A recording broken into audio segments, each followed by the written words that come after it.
Hey, good morning, y'all. Happy Hump Day. It is January the 12th, 2022. Um, Another shot of mediocre in your veins. There you go. Want to give you my first blush impressions on the 6 job openings in the National Football League. Wide open fields, so it's not so much a prediction as observations. You're going to see a lot of the same people that are, in my mind, good fits in some of these places. You're not going to see. I mean, you're going to see some stupid names out there, but if they hire some of these nobodies, they're going to get what they pay for. Jacksonville, Denver, Miami, and getting rid of Flores was a stupid decision. That was just dumb. I've not seen a firing that dumb in a major sport. And can't recall one. New York Giants, Chicago, and Minnesota. So there's 6 of them. Anybody that's followed this channel knows that I think the world of Jim Caldwell. Brian Flores is a close second. I think he's very good, and Doug Peterson is very good.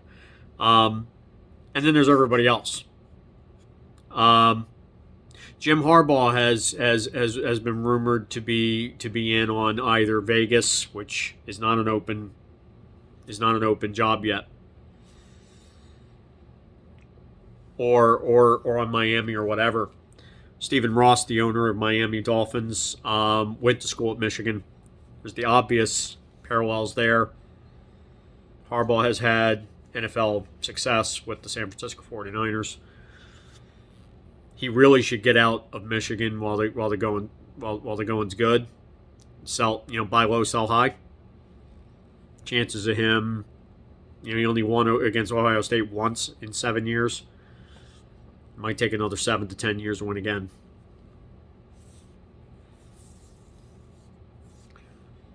I get the inclination that his management or his personnel, his representation agent is floating this to get more money out of Michigan. But also listening for a good offer. So would he go to a crap job? No, but I think he would take the right plum. If he was offered the Miami job, I think he'd take it. I don't know if he's going to go there or not.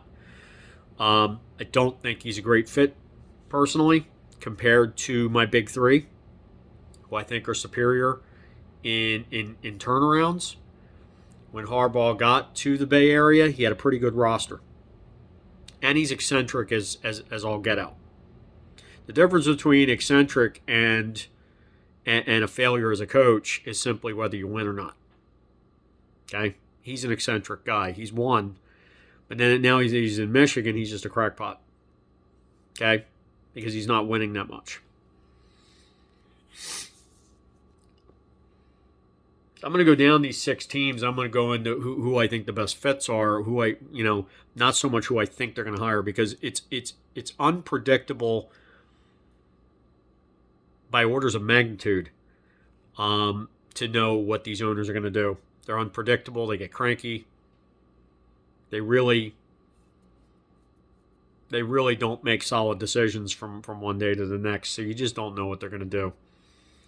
I will say that track record's big with me.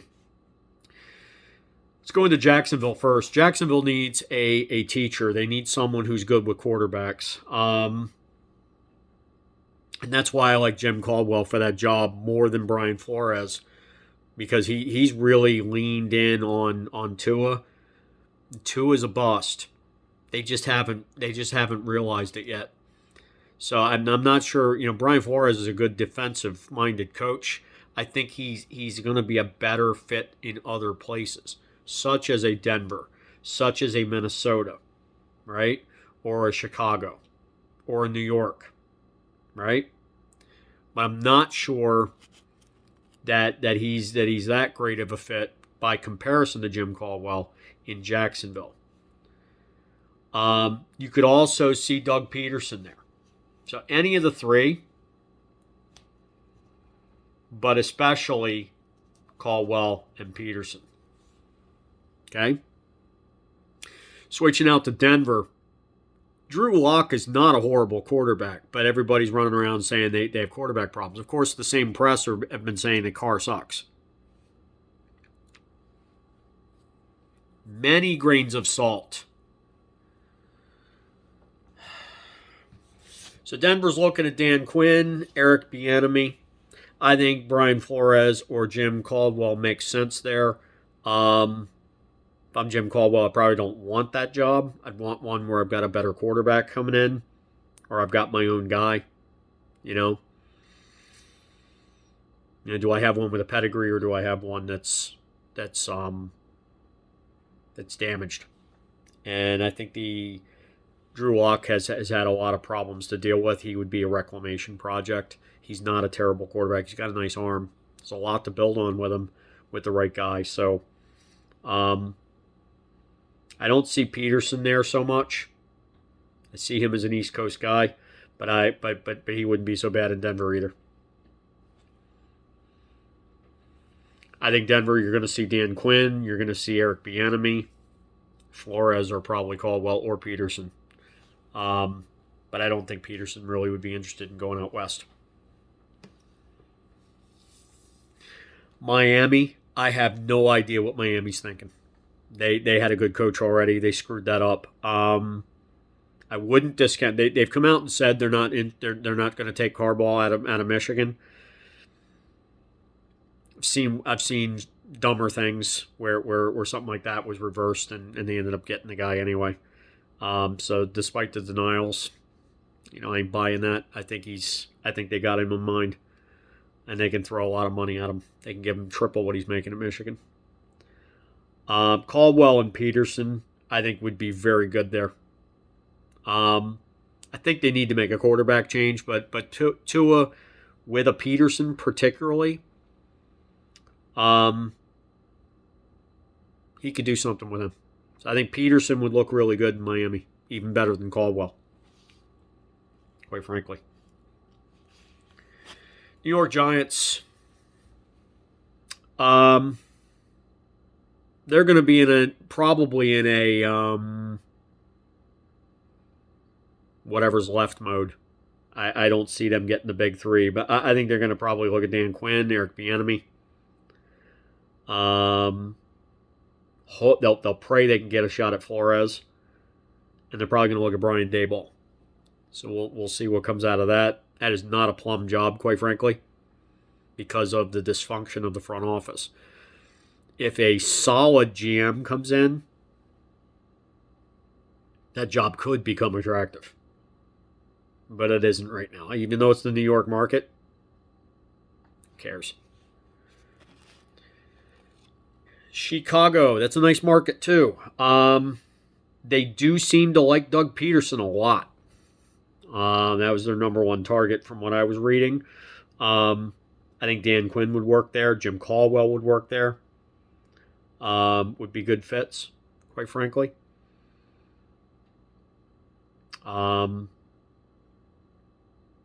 Flores would work there, but I would think he'd probably get snapped up otherwise, especially when I see them keying on Doug Peterson. I think they want an offensive-minded coach. They've got a pretty good high draft pick quarterback who just needs developed. So you do need an offensive-minded coach, if at all possible. And Peterson's good because he's got that Andy Reid. He's on the Andy Reid tree, and he's got the CEO vibe. He can bring in a good staff. I think Chicago would do really well with Doug Peterson. Minnesota, they're unpredictable also. I think you're looking at Peterson's going to get a look. Caldwell's going to get a look. I think Caldwell would be a good fit for them, quite frankly. I think they're going to look at Quinn and Flores as well. So you're seeing the same names getting recycled. Minnesota's got a pretty good quarterback. They've got good skill position players. Got a good defense. All they had was a crappy head coach. Bring in somebody good. That's not a bad place to be. And I think that Chicago's a great job because of the quarterback they've got and because they're bringing in a new regime. They're bringing in a new GM. The GM is, and the same thing in Minnesota. But both of these jobs are very good. They get better if Aaron Rodgers decides to leave Green Bay. If he goes outside the division and goes elsewhere, the Chicago and Minnesota jobs become plum jobs because you've probably got a pretty short track to win in the division.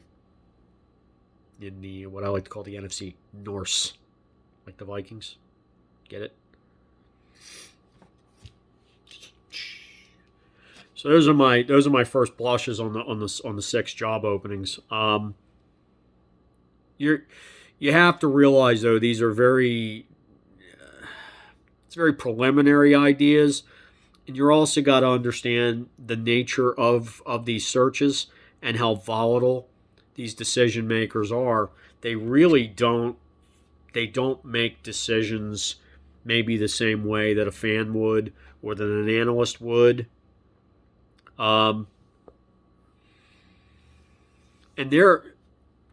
I'll say something while I'm on this too. You've got Minnesota, you've got Chicago, you've got New York. All 3 with GMs open.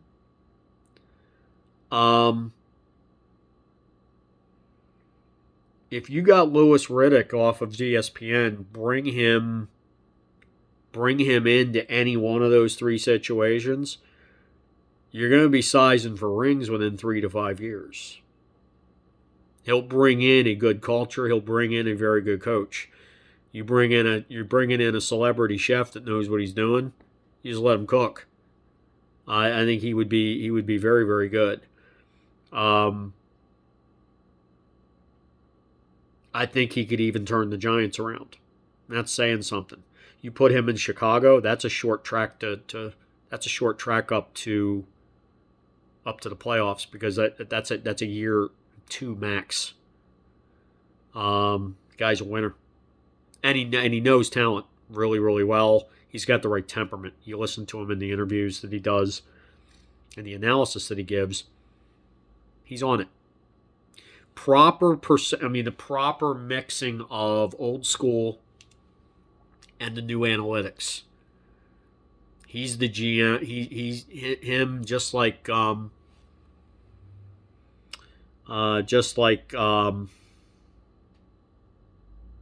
Raiders have. You bring in a GM that understands both. That's kind of the new GM template. Not just the guy that comes in and goes off of the eyeball test or just goes off what happens at the combine or whatever. These guys are using. They're not ODing on data, but they use both sides. The data-driven stuff, that analytic stuff, but they also like the eyeball test, and they're very good. Louis Riddick is one of those people. No doubt about it. Okay? So that could play in Chicago and Minnesota really, really well. Even in New York. They should do it in Jacksonville. If I know Louis Riddick is available, and I think he is, he basically floated that. He's like, I love what I'm doing, but I would love to run a team someday. If they got rid of Balky in Jacksonville and just said, Louis, would you run our operations? They've already got a really good defense. That team is dangerous, really fast. And he would probably bring in the same guys I'm talking about, like a Caldwell or a Flores. I mean, not Flores, excuse me. Yeah. He would bring in Flores. Caldwell or Flores or Peterson. That team's massive. I mean, that team's got bad intentions pretty quick. That's where he could really do some damage. And the weather's nice there. I think he could enjoy that. But of the GM of jobs that are open, I think Riddick would be. He's got to be on your short list. in New York, Chicago, or Minnesota. Chicago, if I'm him, is the best of those three jobs. But if I could get Jacksonville, you got Trevor Lawrence, you've got a pretty decent defense, right? But if you can get into Miami, even, that wouldn't be a bad job either. Okay, they got a really good defense, and it's just a matter of where can who are the GMs that are probably not going to make it through. I mean, Black Monday isn't always when the GMs go. So if I'm Riddick, I kind of sit back and see what happens. But he would be transformative. To me, if you're going to fire the GM and the coach, you gotta. I think you clean house completely. And I think Riddick said that in an interview with Dan Patrick lately. Is that I think he said it on Black Monday itself, on Dan Patrick's show, that you're gonna get rid of a coach. You probably need to clean house, bring in a completely new culture from the top down. I like that idea, and it wasn't a self-serving comment. It's legit. It's the way you should be doing things. So I'd like to see him get a job this off season. I really would. I think he could do very, very well. I like him a lot. So that's my thoughts so far. And again, a lot of buckshot. I'm not going sniper on this thing yet. We'll refine this, but making predictions on hirings is probably, on hirings for jobs is probably the hardest things they're among the hardest things to predict, because there's so much subjectivity that happens behind the scenes, the ownership groups, etc.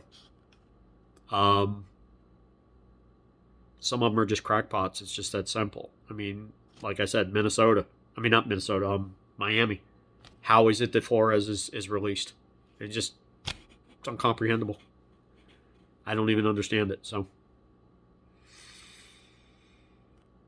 it is what it is.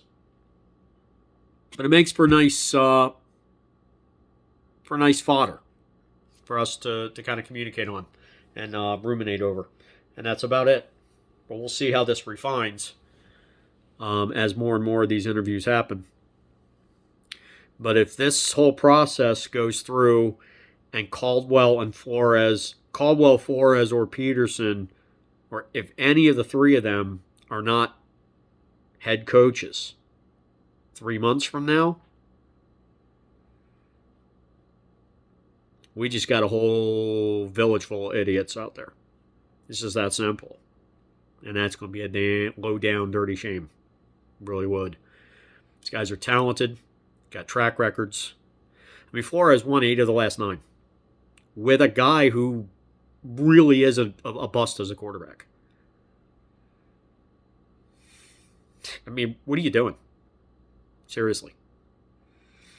I think Dayball is gonna get more. He'll probably get, particularly up in the Giants, the Chicago and Minnesota. I think he'll get looks up there. I put him as maybe the back end of that first tier, or the beginning of the second tier of candidates. I think he's going to give this a good shot too. Coming from the Bills, so let's see what happens. Hit me up with the comments. But that's only part of your job, because what your job now is, your assignment, if you shall take it, is please like, comment, subscribe, hit the ringy-dingy, say all, and then spread this video far and wide. Sharing is caring. I need all the caring that I can get. Please have a great hump day, and I will see you back on Friday. Peace out, me homies. See ya.